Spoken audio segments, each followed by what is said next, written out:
Guys good morning everyone. र कस्तो हुनुहुन्छ तपाईँहरू? र फिलहाल चाहिँ हामी घर जाँदैछौँ होइन, 3:30 बजीको राति उठेर, किनकि यहाँबाट 4:30 बजीको बास छ रङ्गियासम्म। त्यहाँदेखि रङ्गियादेखि चाहिँ हामी बिन्दासले जान्छौँ। यसलाई उठाउनु मन लागेन, त्यही लागि हामी हिँड्दै हिँडेको। सामने नै छ होइन भुटानखुट्टी भन्ने ठाउँ, त्यहाँ गएर ठक्कसँगले गाडीमा चढ्ने र सङ्क्रान्ति परेछ, घर पुगेन भने खत्तम छ कहानी गाइस। त्यस्तै हो, अब जानै पऱ्यो। यता पनि दुविधामा पऱ्यो, उता पनि त्यस्तै।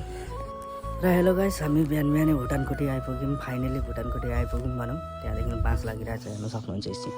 अनि अब हाम्रो पनि जाँदैछ यहाँबाट रङ्गिया।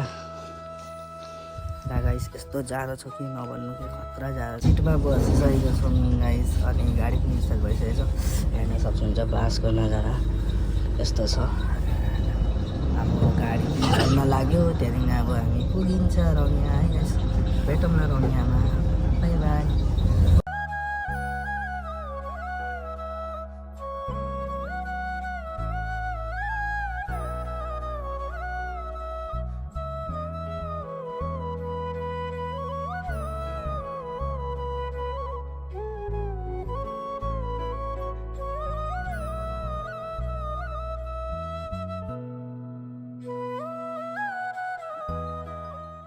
हामी रङ्गापाडा आइपुग्यौँ होइन, भर्खरै टिकट लियौँ।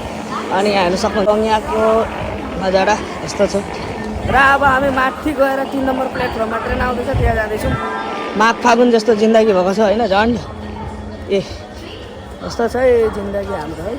मान्छे हेर्नुहोस् कति मान्छे छ हो, यत्रो मान्छे। अब लखिमपुर कता कता जान्छ हाम्रो उता, हेर्नुहोस् कति मान्छे छ हेर्नुहोस् न। आएको मान्छे बम यत्रो मान्छे कहाँ जान्छ होला डेलीको डेली है। आउँदा पनि त्यस्तै। यो ट्रेन हो हाम्रो, आइपुग्यो है। अब उठ्ने टाइम भयो। हामीले यहाँ माथिबाट नजारा हेरेको नि कस्तो देख्छ भनेर, यस्तो देखिँदो रहेछ नि।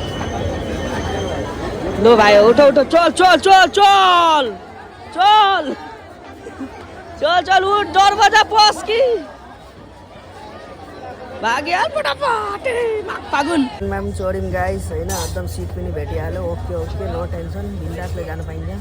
यहाँ भाइहरू छ हेर, पुरा हिरो। यहाँ एकजना छ, यहाँ एकजना। एकदम सिट चाहिँ बिन्दास तरिकाले भेट्यौँ।